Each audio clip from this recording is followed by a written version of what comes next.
د مسلمان توبه الله پاک د مرګ ته قریب هم نو قبلوي. لکه وګوره تاسو وګوره یو مسلمان دی اراده د نیکۍ وکړه، داسې حالات پیښ شو چې انیکی دو نه کړی شوه،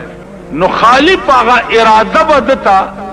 مکمل اجر د دې نیکۍ لیکلی کی. یو سړی د اراده د ګناه وکړه لیکن هغه ګناه دو نه کړی شوه، نو د ده په عمل نامه کې به دا ګناه نه لیکلی کېږي. ولې چې کړی نه دی، نو چې ګناه تر څو کړی نه وي نو نه لیکلی کېږي، او د نیکۍ چې خالی اراده وکړي نو مکمله نیکي لیکلی کېږي. قرآن کې راځي یو صحابي جندب نامه یې وه رضی الله تعالی عنه، رسول الله صلی الله علیه وسلم چې هجرت وکړو د مکې نه مدینه منورې ته، نو جندب ویلې خپلو زامنو ته چې زه په دې مکه کې څه کوم؟ په دې مکه کې چې زه اوسېدم خو د چا د خاطره اوسېدم، چا ته لاړو نو زه به څه کوم؟ زامنو ورته وایي چې پلارت ته خو تلی نه شي، نو اوس مونږ ویل کټ کې مې اوچت کوي، خو د دې وطن نه مې وباسئ، زما معشوقه تې وتې ده، نو زه په دې وطن کې نه پاتې. څلور زامن یو په کټ کې واچولو، کټ یې په اوږه کو مدینې ته روان.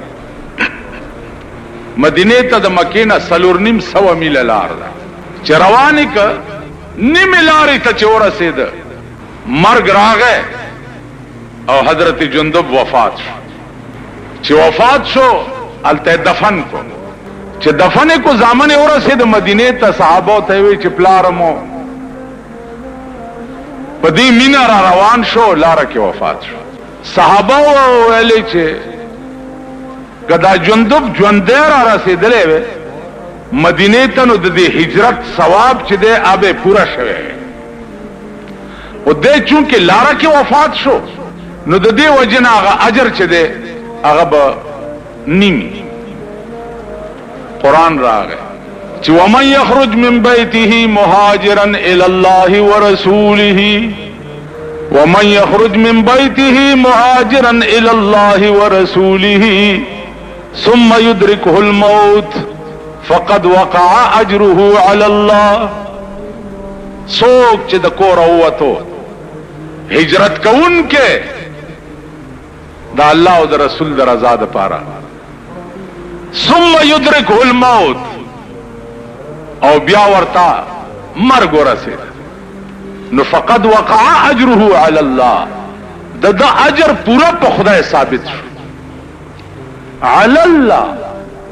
علا کلمه په عربي لغت کې د لزوم دپاره راځي، په بل باندې یو شی لازم کول. نو علا کلمه ځان دپاره چې الله ووایي، نو تفضلا الله په ځان لازم کړو چې دله به زه مکمل اجر ورکوم. اے صحابه تاسو دا مه وایئ چې دی د کوره د هجرت په نیت راووتو او لاره کې ورته مرګ راغی نو د ده د هجرت ثواب نه، چې د کوره نیت وکړو ثواب به مکمل ورته ملي. عزیزان د حضور زمانه وه، یو صحابي منځ نه غافل پاتې شو، وختي ویده شو چې منزله به پاسه، چې را پاسېدو نو منځ قضا و، ټوله ورځ یې په ژړا تېره که، چې سبا سهار شو نو مانځه د ټیم نه مخکې شیطان راغی او ویې خوځولو چې پاسه د مانځه وخت دی. ویلې څوک یې؟ ویل زه شیطان یم. ویل کور دې وران شه، پرون چېرته چې ما نه مونځ قضا شوی وی پرون مې در نه مونځ قضا کو چې ثواب در نه لاړ شي، اتا چې ورپسې وجړل نو یو په 10 درته الله زیات ثواب ولیکلو، نو پاسه چې نن درته زیاتونه لیکي. تاسو خیال ده خبره او معامله عزیزانو ټوله دړه ده، د دې ظاهري اوچتېدو پاسېدو نه ده، خبره دړه ده. ګوري ان الله لا ينظر الى صور، الله ستاسو شکلونو ته نه ګوري چې شکل دې ډېر ښایسته دی او صاحبه ګمنځ دا سنت ته اغستی دی او اتر متر دې مګلی دی او کنه. ان الله لا ينظر الى صور، الله ستاسو شکلونو ته نه ګوري ولا الى اعمالکم او نه الله ستاسو عملونو ته ګوري نه دی عمل ته ګوري او نه دی شکل ته ګوري عمل ته دیم نه ګوري چې داسې ولاړ او سر دې ټیټ کړی او ډېر په عجزۍ سره صاحب زه خو ستا د یارې داسې موم شوم دغه تم نه ګوري لا ينظر الى صورکم ولا الى اعمالکم او نه ستاسو عملونو ته ګوري ولكن ينظر الى قلوبکم الله ستاسو زړه ته ګوري دې ته ګوري چې زما متعلق ستا په زړه کې څه شی دی زما متعلق آیا ستا زړه زما کور دی او که ستا زړه د بل چا کور دی ستا په زړه کې زه یم او که ستا په زړه کې بل څه نو کړه کې دی هغه خو خبر اخلاص کړه کې دی و بل څو او شکل دی جوړ کړو د شیخ فولاد بابا او عمل دی او صاحبدا سب ولاړ او ړه کې دی بل څو ړه دی د بل چا کو نو تیرا دل تو ہے صنم آشنا تیرا دل تو ہے صنم آشنا تجھے کیا ملے گا نماز میں اس ردی بت خانه دا او ولار په مانځي نو تیرا دل تو ہے صنم آشنا تجھے کیا ملے گا نماز میں خو چې جمعات نوځي دا منځونه داسې په موټي کې نیولې یو په دا مخې درولي زارو شخوار شي وړه ده خپل امانت ته دا قبول نشي منز علا به منز کیږي چې ستا زړه د خدای کوري مولانا روم وی بخدا کے سینہ امرا بخدا کے سینہ امرا بشگاف جان بیرون کن کہ درون خانہ تو دیگر چکار دارد او خدای قسم زړه می سری کا او سینہ می وشلا او زړه می بار راو بس بیا می زړه سری کا او دننه د زړه په نقطه کې وګورا دننه د زړه په نقطه کې وګوره پروردگارا کې درون خانه تو دیگر چیکار دارد خدای زما زړه خوستا کور دې نو ستا په کور کې د بل چا سکار بل څوک عزیزا کتا سو خیالو کې دنیا کې مګورا چې سو پچا مېنی او دعوت داغه په مخ کې دا کړي چې رو راځو خو بالکل تانه مې بغیر ژوند چې دی هغه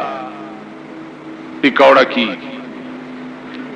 او داغه په مخ کې ته بل چاته وګوره یا د زړه راز او نیاز چې دی هغه بل چا سره شروع اوس دا عاشق صادق پاتې کېدی ماین په یو یو ګوره بل ایو کوچه خزا پلار روانه وانو یو الک ورپسې شو ا کوچه ورته داسې وکته وی چې الک څه کوي ول راځي ما پس ول ز پتا مې نه ول ما کې څه چل دی چې په ما مې ول ته ډیره خسته ډیره خسته ول زما په دې حسن او خوبصورتۍ مین شوي وی چاو ویلې ونی زما یو بل خور دا دمر خسته دا کادی ولې دا بالکل بلې ونی شي نو دی ورته وی چې اچرته دا اچرته دلته یو سړی هغه به ودونو خبرونه ورته راتله نو سهار به د جمعې پورې سوچ کولو چې پختنې به کولی چې روټۍ به کم ځای کې خای نور زینو کې بازیری ورکما او چې چرته خروټي چرګان مرګانی نو هغه بو نو ما ورته ورځ وی چې په تورو خاورو موړ شي نورو زینو کې ازيري ورکو چې چرته غریب روټي وي نو هغه وخوره تاسو خیال راغی مونږ خو یو روټي خلاص کنه چرته به خروټي خیال براغی خروټي بچي او دی ورته وی چې خور دې چرته ده ویلینا رستو چر روانه او چې دا ورته داسې رستو کتلی دی کوچای سره داسې کوتا په دولاسي ورته را بغولې دی چې په دا سټ خویواله دی بس او ځان ته وګورئ کنه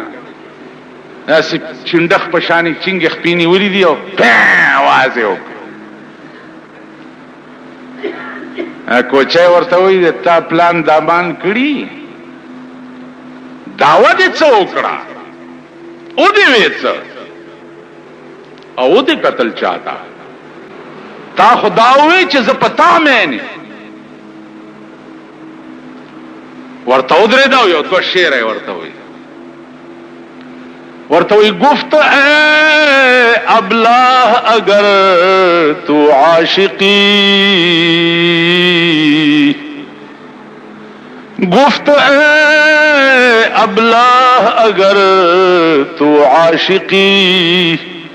در بیان و دعوی خود صادقی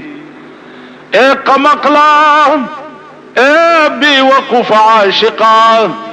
کترشتیا عاشق وے نو پخپلی وینا کی برشتین او صادق وے رشتیا بدی ویلے عاشقان چرے دروغ نہ ہوئی چتا ویلے چ پتا میں نے نو پس چرا برغیر یف گندی نظر ای بو دعوی عشق بے ہنر تو چھ پا ما مینو زما خور تا دی ولی کتا دا دا بی وقوف عاشق کار دے چھ مین پا یویو گوری بلتا دا دا قمقل کار دعوی دی اکڑا پا ما دا مین تو او دی قتل زما خور وازیزا کمونگا دعوی دا خدای دا حسن دا مینتوب وی او دعوام دا جناب محمد رسول اللہ صلی اللہ علیہ وسلم داغ دا حسن دا مینتوبی او گورو داغ دشمنانو تا پغیق کے پراتیو داغ دا دشمنانو زمونگا انجام بسی زمونگ نتیجہ بسی زمونگ نتیجہ بدائی چې الله په قرب کې به مونږ تم ځای ملاوي نن په پاکستان کې تاسو وګورئ دعوا او زمونږ چغې هغه د قرآن او د خدای او د رسول د عشق او ناستیو د الله او د رسول د دشمن په غېږ کې چې هغه نن د پاکستان سربراه لوی ضیاءالحق دی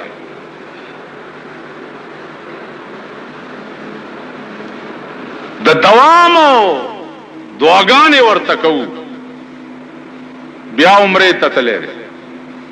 وزیرانم تللی دي ټول تاسو خدای په دغه سترګو ړانده کا الله پاک هم د بیت الله په خاطر ړانده راوستی کا دا بیت الله ته منډې ډېر کمال دی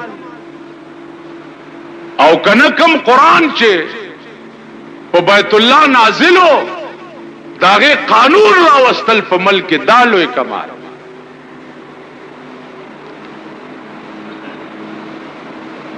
بیگا د شافعت رو جماعت او په مکه کې نو د دې ځای نه روټای ته مکی ته تللی دي رو جماعت د مکی په قرآن او د مدینه قرآن هغه لستا په ملک لته ورکړل کیږي او تمنډي وهي مکی او مدینه ته دا مکہ او دا مدینہ دا بداسی چل کئی دا پاکستان سربراہان سرا چی بزمی چو سجدہ کردم ز زمین دا برآمد بزمی چو سجدہ کردم ز زمین دا برآمد کہ مرا خراب کر دی تو بسجدہ ریائی وی دا مکی پزمکہ می چی سجدہ اکڑا زمکی رات آواز اکڑو چې زه دې پلیته کړم چې دا د ریاکارۍ سجدې په ما لګئ بطواف کعبه رفتم ز حرم ندا برآمد چی بیرون خانه کردی که درون خانه آئی حرم تا چی ننواتم حرم را تاواز اکڑو چی اوزا پلیتا بار ملک دے سب پلیت کو چلا اس دنن را لی دا آواز با منتکی دا چا پا جون کی چی دا دلچسپی نوا چی دا ملک قانون دے بدل شی او دا ملک قانون دے قرآن شی مکی تتلل داسی دی لکه خرچ مکی تبوزه او ته توراتوي کې او بیا راوړي نو خرم اجي شو ها خرج کیږي وای د مکی په بزرګۍ کې هیڅ شک نشتا ولی خرب اجي نشي په طواف بیا د سرکار په پیسو باندې عمره تتلل د سرکار په پیسو باندې حج تتلل د دې ملک خزانه د ټول ملک د انسانانو منځ کې مشترکه ده ټول ملک چې اجازت نه کړي او د پاکستان په پیسو سو حج ته تللی داغه حج نه کیږي بیا بوزیم غټان دا لوی لوی سمبور چلتا خوار سپیره ماشکی مالی چپڑاسی اردلی دا د بدلی وزوی خو چرته بوزه نو زد سو وجب ولا جوړش نو دا لوی لوی سمبور بیا د سرکار په پیسو ضیاءالحق اوم د سرکار په پیسو عمره ته تله دا ملک دی یا دا وطن دی تاسو وګورئ چې تاسو سره بکیږي څه د ځان تماشې وکړئ دی حکومت لا چې څوک نږدې ورځي او پیچ پیچ ورته کوي او لارې ورته جارو کوي او د ګلونو ګنټې ورته په غاړه کې اچي د دوی بیړه به تباہي دوی نه بلیونی سپي جوړیږي او په ځان به چکونه لګي ځکه چې دا د قرآن دشمنان دي دا د دین دشمنان دي دا د مذهب دشمنان دا د اسلام دشمنان نو د اسلام دشمن لا زړه ورول مونږ نه بلیونی سپي جوړي او اهل دنیا دي څه اهل دنیا چون سگے دیوانہ ان گوش و ازین چو بس بیگانہ ان و دا اهل دنیا لیونی سپي دي یو طرف ته شته والله کې خپل کې دنیادار بم سو خپل مالدار سړی ستا بلار به خپل نه کی چې په تودت بخي ورته کې دا بعض غریبانو پلانې خان زما دوست دی نه د سټای زویا ستا دوست خان املا د چا دوست شوی دی چې خان ورته وای چې 3 غزل کوي چې مرشي یو 10 غزل سره قبر ته انا نو د چا دا خانان چې مونږ سره سلام علیک وعلیکم دا په مونږ مړی لمبي په مونږ مړی سپاری په مونږ زمکه کوي اجره را باندې جارو کوي چې لمونه را باندې ډکې خدمتونه را باندې کوي دې لپاره دا لکري والله کې مونږ سره خبرې کړي دا خدای ورکه پويږي نه په خبره نو دیو جن عزیزانو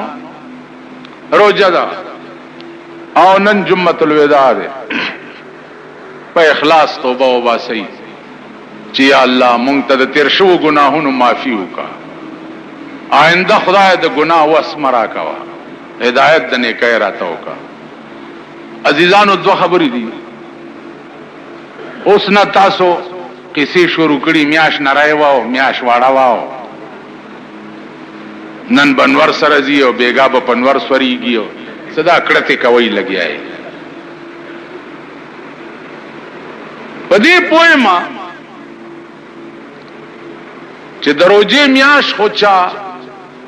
نه شیخ لیدلې واو نه بزرګ لیدلې واو نه طالب لیدلې واو نه مولا لیدلې اوس د اختر میاش تل به تګورې ټول برا پیدا شي شیخان بمی مولیان بمی طالبان بمی تبلیغیان بمی مونږ میاش لیدل خبره دا ده چې د پیر د ورځې زمونږ روزه وا او پیر ورځ زمونږ 29 بکی اوس کتا سوای چې میاش وړا ولویا نو تکړه شي د پیر پشپا میاشت ته وګورئ او چرته نه راو باسي. خدا ما دا ځل اعلان کړی دی چې یو گوابم به طلاق نه پرېدم، 3 کانی طلاق به پیاچو نو اله به پرېدم. قسمونه خو زمون کور کړي دي، قسمونه دویار وخت 3 کانی به لړا کو چې په ما دی هغه خزا چا مور پلار راته نکاح کړی دا په 3 کانی طلاق ای. پیر پشپای راو باسي، دنه پشپای راو باسي. عزیزانو چې میاشت مولی ده راځي اختر ده او د پیر پشپا میں عقل نمانی نه پشپا سے امکان شتا او کوم لیدا نو راځي بسم الله دا خدا واوري چې 3 کانی به میزان سره ساتري.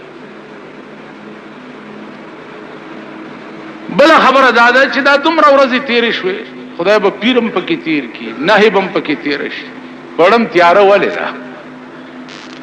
خدای بندگانو دی یو روزي په وس کې ثابت خدای دې سړی کیږي. نو ته دعا وکړه چې خدای دا روزي او سو نورم زیاتی کړي چې خدای زماشي پکار خدا دی نو تنګي گئی ما خاص کوشش سره اسمان ته وګورئ او الله دیو کی چې زمون صحیح اختر شي. دویم د سرسایه خبره ده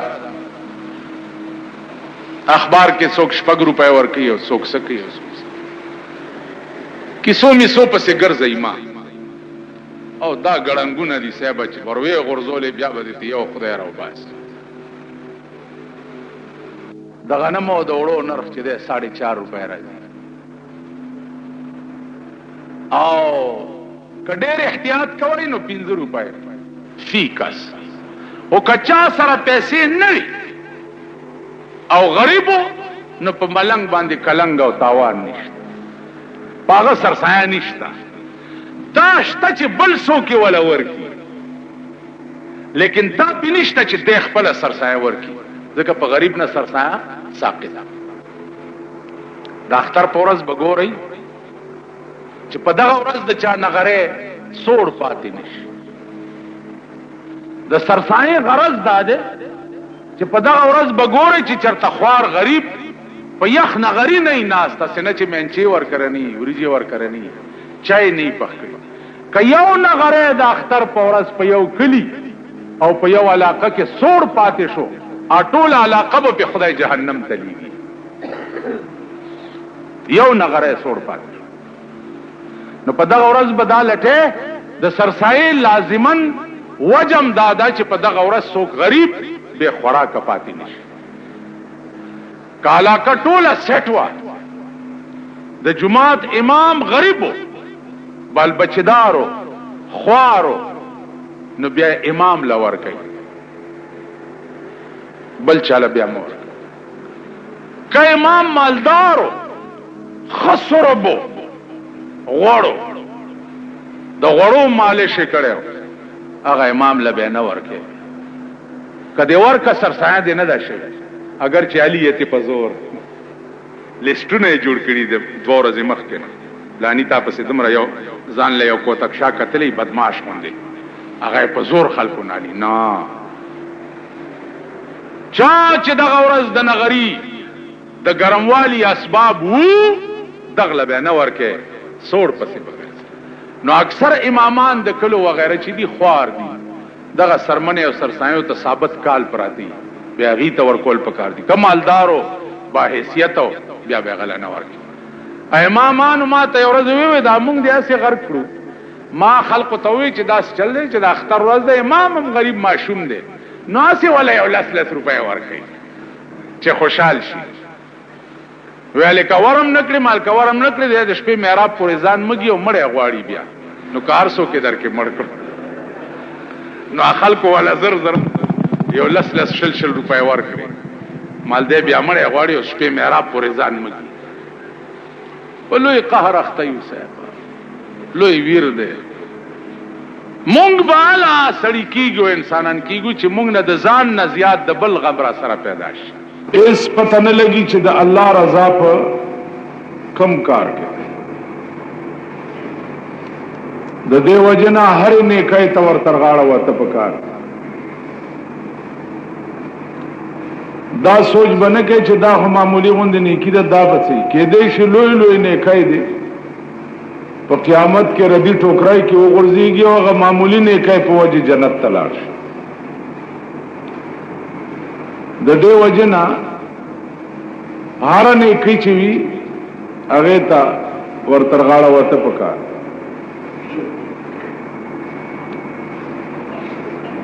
دویمه خبره دا ده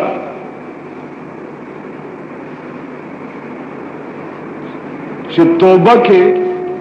تاخير نه دی پکار ځکه د مرګ هیڅ پته نه لګي څه پته لګي چې تا کې منټ وخت هم خدای درکې نور او کنه درکې نو د دې وجنه توبه کې ډېر توندی پکار دا چې سړی په خپل وبادو باندې خپېمان شي او الله ته رجوع شي او الله نه معافي وغواړي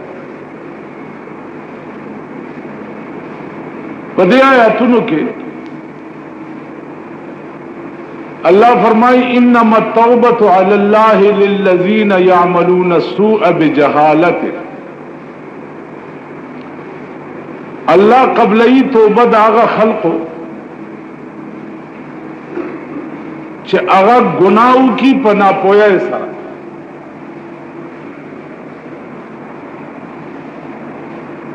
ګناه پنا پویا سره د دې څه معنا ګناه پنا پویا دا معنا ده چې هر ګناه کوون کې د ګناه په وخت کې بالکل جاهل شي داغن عقل لاړ شي عقل لاسکه چې ایمانم تیوزي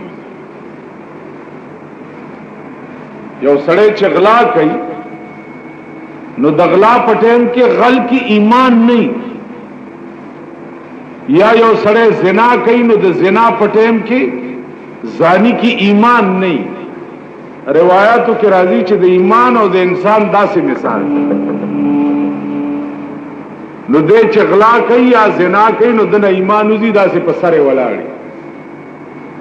د دې دا معنا کداغه وخت کې دنه ساوته نو بې ایمانه به د دنیا نه نو هر ګناه کون کې د ګناه پټیم کې بالکل جاهل شي داغنا عقل سوچ سمجھ حواس داتی وزي نو چې څو وخت کې عقل به کې راشي نو پکار دادې چې د خپېمانه شي او فورا توبه طيب شي او خدای ته رجوع شي او بیا هغه ګناهونه کوي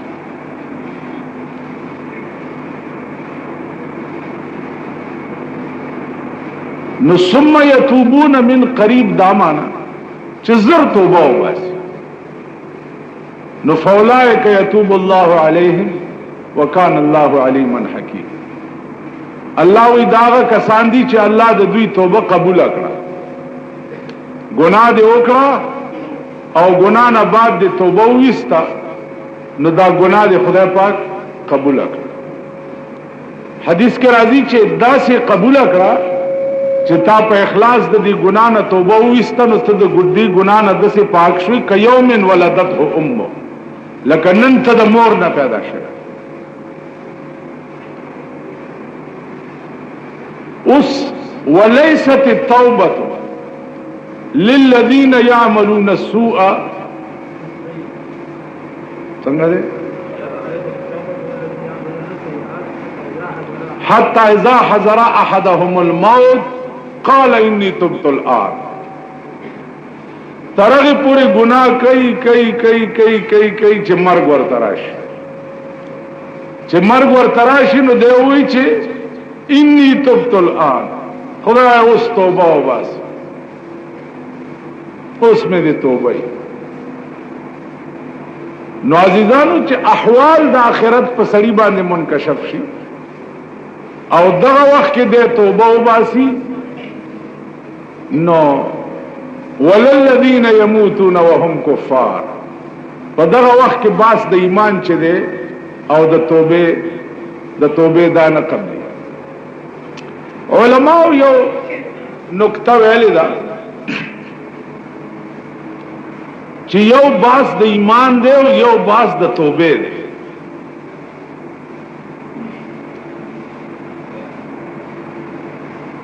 یو سړی ګناه